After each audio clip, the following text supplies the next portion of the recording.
We're going to do question 9 of the study guide next. It says to write the rule for the translation below. Remember, if you forget the format for how you need to write the translation rule, just go back to another question and look at how they wrote the transformation rule. So we start with x comma y.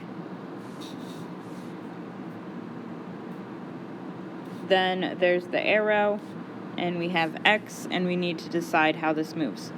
So I'm going to look at an original point and go to the new point. So if I start at D and I go to D prime, I go to the right 3, and then I go down 3.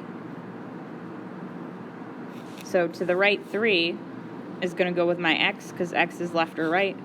Right is the positive direction, so x plus 3. And then for y, up or down, I'm going down, so that will be y minus 3.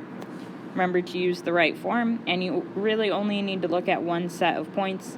Start at the original, go to the new point. Remember, x will be your left or right. Left is negative, right is positive, and then y is up and down. Down is negative, up is positive.